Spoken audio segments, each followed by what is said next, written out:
was on my first trip to India in 2004 with my buddy Dave, a military friend that I'd traveled to Vietnam with and other places with.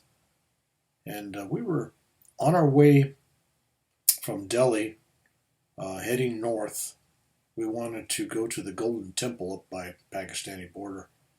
And we had a long ways to go and not much time before the daylight was going to be gone, and we were in a hurry.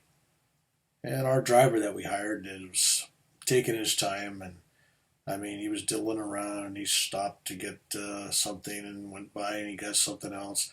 Next thing you know, we're really late. We're running as fast as we can go, and he's driving down this highway in India, and of course, the odometer and the speedometer, they're all in kilometers. So when he's going over 100 and some kilometers an hour, it just looks really spooky. But he was probably going 60, 65 miles an hour. And there's no lights along the highway like in America or in the West. Nothing's lit up. This highway is totally dark. And there's no fences along the freeway. So cows and camels and people and all kinds of things can be on the roads. People on bicycle and everything else. And you're zipping down what amounts to be as a freeway. And you got people on the side of the road every once in a while. So it finally got getting really dark, and he stops at this little roadside altar. Stops, we're in a hurry. He stops, he gets out, and he says he has to go inside this little temple, roadside temple, to pray to his god, and his monkey god, Hanuman. I think that's how you say it. So he gets out, he goes inside, he's in there for about 5 minutes. He comes out and he says, okay, we're protected, everything's good. And I go, okay. And we're a little miffed because we want to get to where we're going and get checked into a hotel, before it gets too late in the day, or the night in this case. So we're going down the road, and we're a couple hours from our destination, and I'm sitting in the front seat. And in India, you drive on the right side, the driver, just the opposite of America. So I'm sitting in the left seat, passenger seat, and so I'm seeing everything that's coming at us. And talk about scary. You got people passing on the wrong side in India, going around trucks, cutting in and out. We're having some real close calls. It's really scary. My buddy Dave was sitting in the back seat, and he wasn't too happy with the way it was being driven either.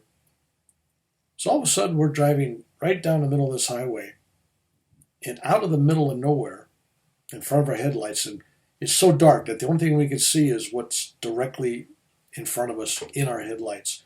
And in our headlights is a short-statured older man, looked like about my age, white hair, long white hair down to his shoulder, a white beard, big bulgy eyes, and he's got like a loincloth or so. He's got some kind of just cloth around.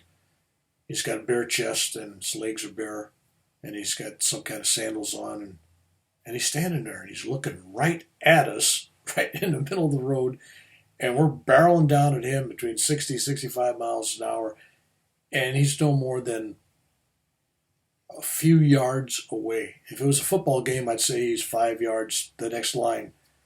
So we're going to collide with this guy in a second or two. Pretty soon he's going to be roadkill on our grill. And the driver's just there frozen. He can't turn lanes. He can't do anything else. There's not enough time. There's no time to react. But in that moment, everything slowed down. It was like everything went into slow motion. It was like time stood still. And we're watching this guy, and I'm having time to mentally say a prayer to God to protect this guy. And the driver's doing the same. He's praying to his God to protect the guy. And Dave's in the back, white knuckles, ready for the impact. And just as we should be hitting this guy, we should be piercing him with the car. We should be totally colliding with him.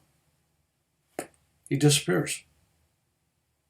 And the driver and I, we look around, and Dave looks around, and we slow down, and he looks in his rearview mirror, and we turn around and look back, and he's standing right in the middle of the road. We're off to the side a little bit.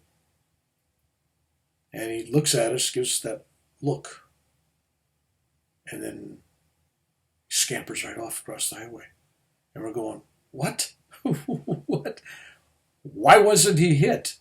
There was no time to do anything, and there's no way that we should not have hit him.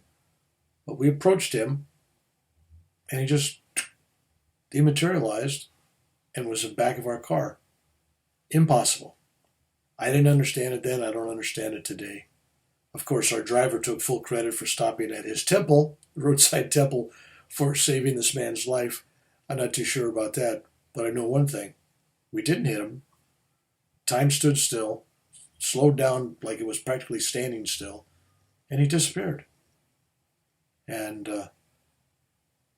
so we got our collective breath, got back driving, and made it to the Golden Temple the next morning and had a glorious sunrise. But I kept thinking about that and wondering,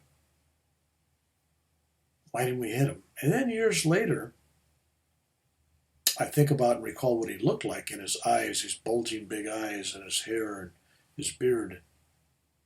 And he looked very familiar. Very, very familiar. And years later, I ran into somebody who looked just like him.